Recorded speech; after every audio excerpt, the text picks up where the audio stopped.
5 seconds.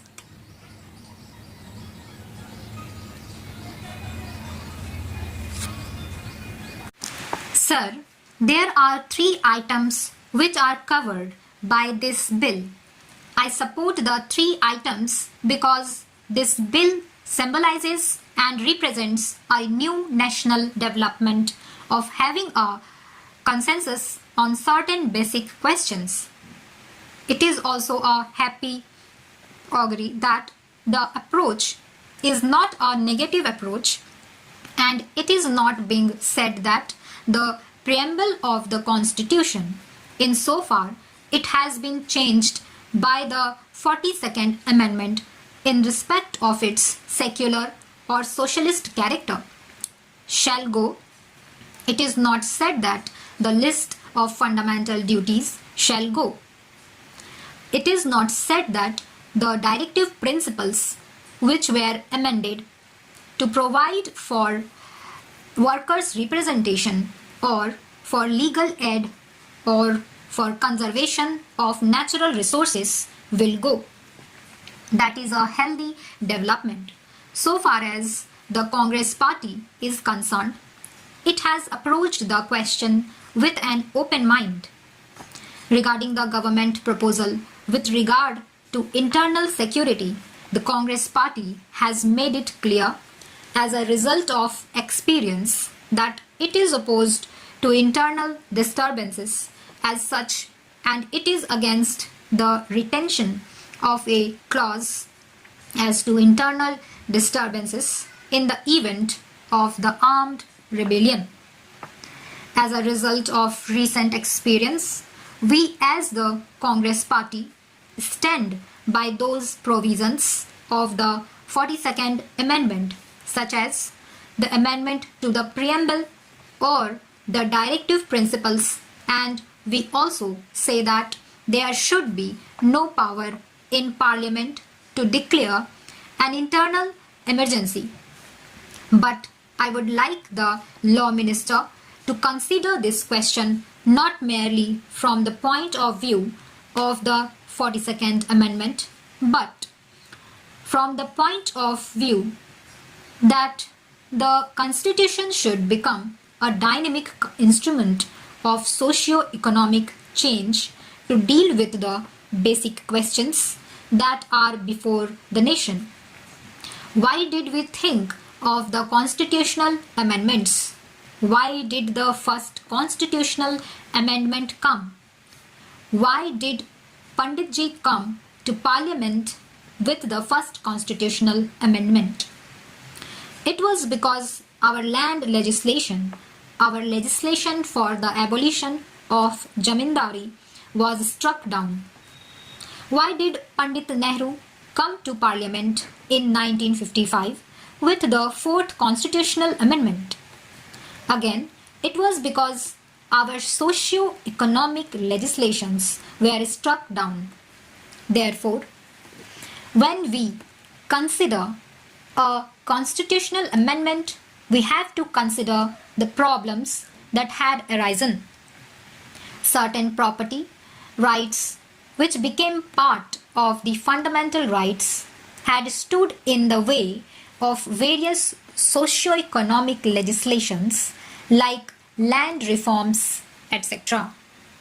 Sir, we find that in the Golaknath's case, it was laid down that Parliament had no power to alter the fundamental rights, which included the right to property.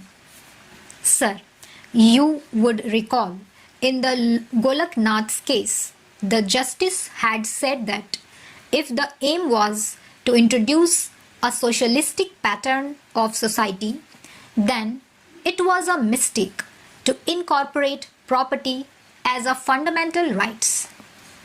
It is that mistake which was revealed in 1950 when land legislations were struck down.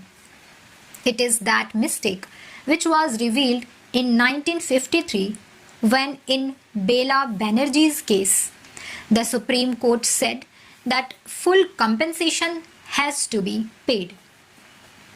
It is to rectify that mistake that in 1955, Pandit Jawaharlal Nehru introduced the Fourth Amendment to the Constitution. It is that mistake that resulted in the setting aside by the Supreme Court in February 1970 of the Bank's Nationalization Act. It is that mistake that resulted in setting aside in December 1970 of the provision for the abolition of the privy purses. Today, sir, when we discuss this question, we have to discuss the basic question of the conflict that arose as a result of Golaknath's case, by which the property right became supreme and by which the power of Parliament to amend was nullified. With regard to that, we must have a fresh look. The Supreme Court in that important case tried to take a second look and overruled the Golaknath's case, and that there is a concept of the basic structure of the Constitution. What happened in the Golaknath's case? Parliament's right to amend the Constitution, the fundamental rights was taken away. In that important case, a doctrine of basic structure was introduced, but the doctrine of basic structure, as now developed by the Supreme Court, is undefined and it is unchannelized. The question has now come before the Parliament to finally decide on these basic questions. First, we have to decide what is this basic structure. There has been two urges before the Parliament. One is the socialistic urge to fight against inequality and to introduce socio-economic legislation. The obstacle here has been the fundamental right to property.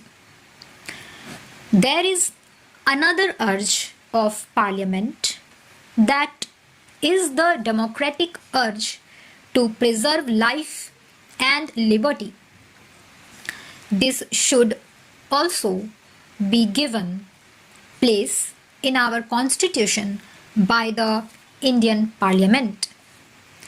The property right which stood in the way of bank nationalization, stood in the way of abolition of the privy purses, and also stood in the way of abolition of the zamindari system that has to go in totality. Stop.